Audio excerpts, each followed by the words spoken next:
Yeah, this is not the one I like either, although I do like the staying light later in the night. We've been mostly dry. Speaking of daylight, didn't see a whole lot of it today as we stayed under mostly cloudy skies. That helped to keep temperatures down. We have been dry, but more of our storms out west. We may be watching to see if some of those try and move our way later on tonight. Today's high was only 66 degrees, and that was because of the overcast skies.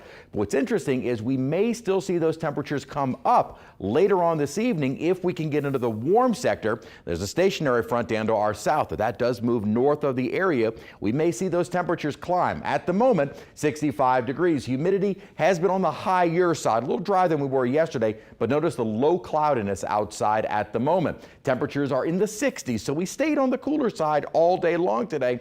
But notice where the defining line of the higher humidity, and it's not dramatically so, but certainly higher dew points south of the lake. We had the drier air just to the north, and actually we've seen those humidity or the dew point values increasing a bit. So we may be starting to get into some of that warm air sector. Winds have been out of the east all day today, or at least for the second half of the day. And again, most of our storms have been more focused to our north as well as off to our west. Now that is because the main energy in the upper atmosphere is from this upper low. This feature is moving away from us and kind of the triggering mechanism for the storms to our north. But we've been waiting on is not really the upper feature, but it's a developing Gulf low that's down to our south. This is going to be kind of following this trajectory from the southwest toward the northeast. If we do get into the warm air sector, that may be the opportunity that we see an isolated strong or severe storm. The risk looks low, the coverage looks to be fairly isolated, but there is still the chance. Better risk of any severe weather